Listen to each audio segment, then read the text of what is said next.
We start things off with top takeaways as we always do.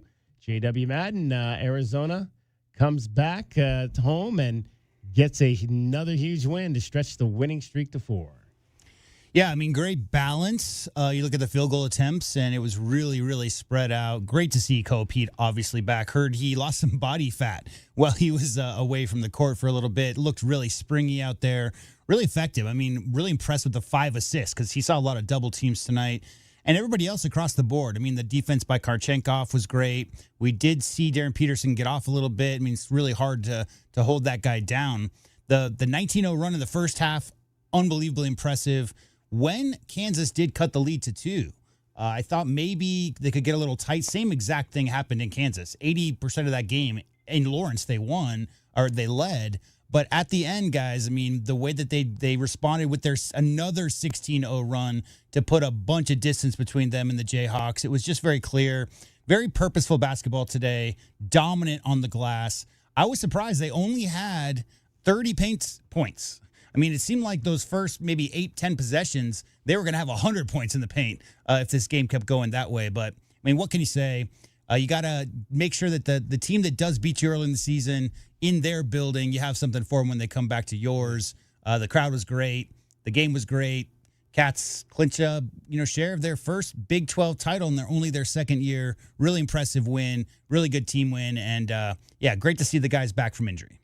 Absolutely. Great to see those guys back. Dwayne Aristode got into the game for a little bit at the end of things as the Wildcats were able to come away with a 23-point win. This was just an interesting game from the standpoint, obviously, that the Wildcats essentially took control of this game with 2 huge runs in it. They had the run in the first half that I believe was 19-0, if I'm not mistaken. They had the run in the second half that was 16-0 for the Wildcats, right when it looked like Kansas was about to exert themselves back into this thing. And it was, again, just one of those situations where I thought that, Braden Burries just continues to show different aspects of his game.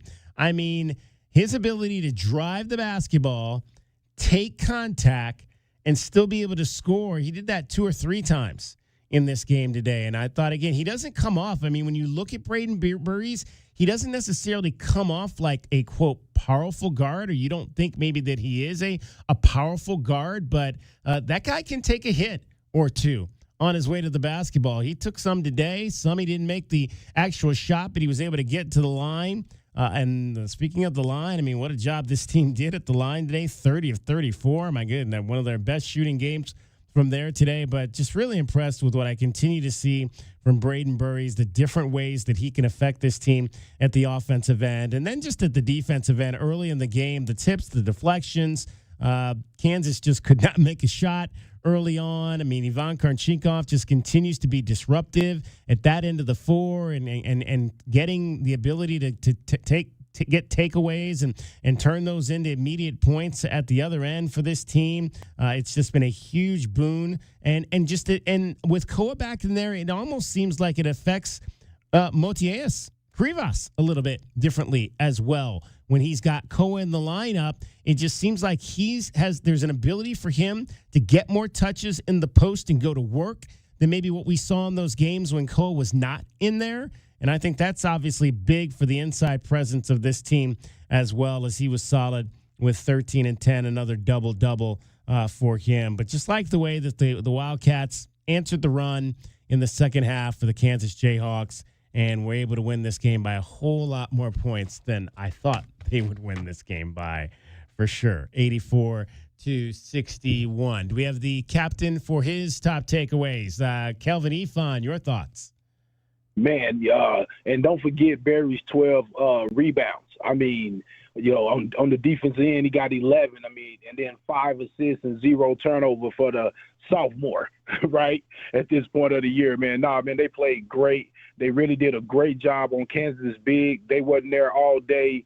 Both of those guys, Tiller and Badinga, ended up with 2 for 11, only scored 4 points and got 6 boards.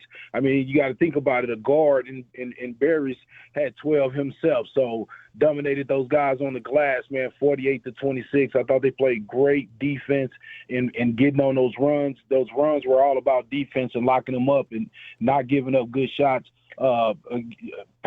Peterson played great offensively, but he had to take a lot of shots to get to that. Overall, I just thought it was a great defensive effort. There you go. I mean, Wildcats, now all they need to do is win on Monday, and they are the Big 12 Conference champions.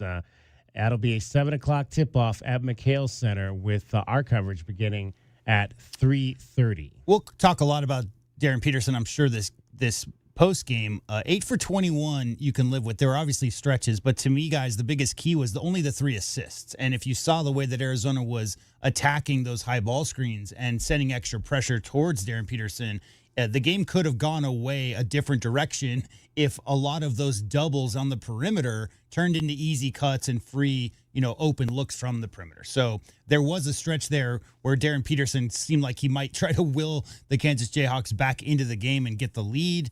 But only with the 3 assists, Kelvin, to me is the big takeaway. Not necessarily a guy who's going to give you 10 every night, but he's certainly capable as a facilitator. And if he's setting up some of the guys on the team who maybe struggle creating their own shots, he does not struggle creating his own shots. So good to see the Cats' overall defense kind of let him get his a little bit. And as you said, Kelvin, a completely different story with the bigs. But Dunga really wasn't a factor offensively, and foul trouble for the freshman. Bryson Taylor picked up his 3rd foul, 11 minutes into that game? So completely flipped the script as far as the inside play goes.